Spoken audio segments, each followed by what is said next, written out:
I have been as quick as I could, she panted.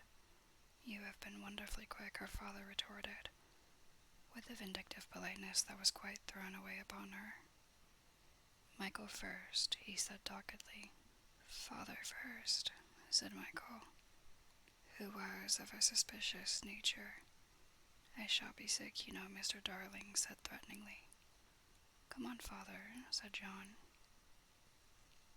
Hold your tongue, John, his father rapped out. Wendy was quite puzzled. I thought you took it quite easily, father. That is not the point, he retorted. The point is that there is more in my glass than in Michael's spoon. His proud heart was nearly bursting. And it isn't fair. I would say it, though I were with my last breath. It isn't fair. Father, I am waiting, said Michael coldly. It's all very well to say you are waiting. So am I waiting. Father's a cowardly custard. So are you a cowardly custard. I'm not frightened. Neither am I frightened. Well then take it. Well then you take it. Wendy had a splendid idea. Why not both take it at the same time?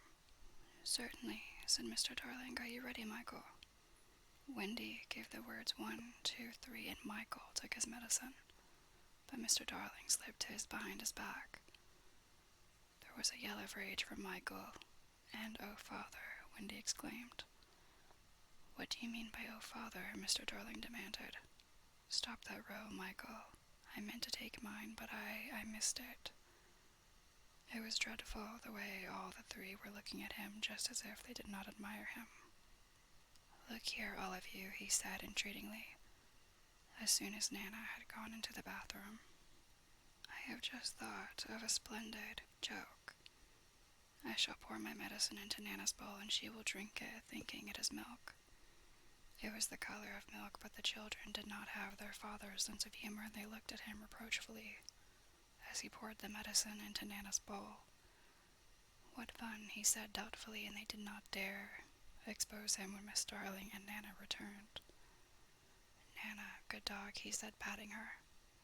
I have put a little milk into your bowl, Nana. Nana wagged her tail, ran to the medicine, and began lapping at it.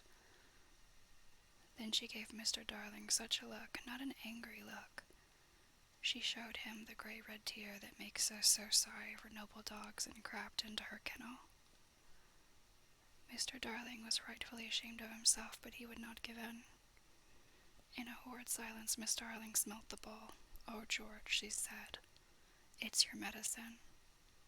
It was only a joke, he roared, while she comforted her boys and Wendy hugged Nana. Much good, he said bitterly. My wearing myself to the bone trying to be funny in this house. And still Wendy hugged Nana. That's right, he shouted. Coddle her. Nobody coddles me, oh dear no. I am only the breadwinner. Why should I be coddled? Why? George, Miss Darling entreated him. Not so loud, the servants will hear you. Somehow, they had got into the way of calling Liza, the servants. Let them, he answered recklessly. Bring in the whole world. But I refuse to allow that dog to lord it in my nursery for an hour longer. The children wept, and Nana ran to him beseechingly, but he waved her back. He felt he was a strong man again. In vain, he cried. The proper place for you is the yard, and there you go to be tied up this instant. George, Miss Darling whispered. Remember what I told you about that boy. Alas, he would not listen. He was determined to show who was master in that house. And when commands would not draw Nana from the kennel, he lured her out of it with honeyed words, and seizing her roughly, dragged her from the nursery. He was ashamed of himself, yet he did it. It was all owing to his too affectionate nature, which craved for admiration. When he had tied her up in the backyard, the wretched father went and sat in the passage with his knuckles to his eyes. In the meantime, Miss Darling had put the children to bed in unwonted silence and lit their night lights. They could hear Nana barking, and John whimpered, It is because he is chaining her up in the yard, but Wendy was wiser. That is not Nana's unhappy bark, she said, little guessing what was about to happen. That is her bark when she smells danger. Danger? Are you sure, Wendy? Oh, yes. Miss Darling quivered and went to the window.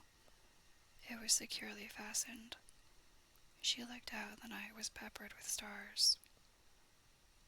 They were crowding round the house as if curious to see what was to take place there, but she did not notice this, nor that one or two of the smaller ones winked at her. Yet a nameless fear clutched at her heart and made her cry, "Oh, how I wish that I wasn't going to a party tonight."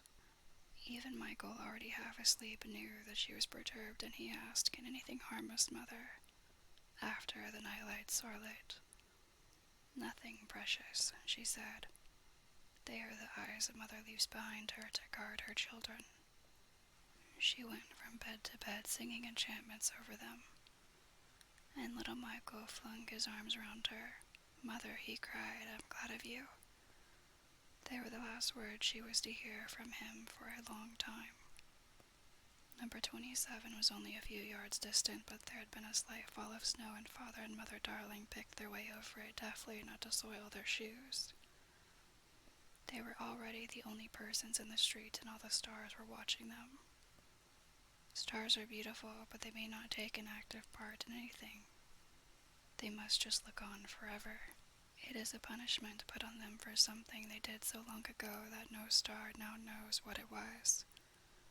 So the older ones have become glassy-eyed and seldom speak. Winking is the star language. But the little ones still wonder. They are not really friendly to Peter, who had a mischievous way of stealing up behind them and trying to blow them out.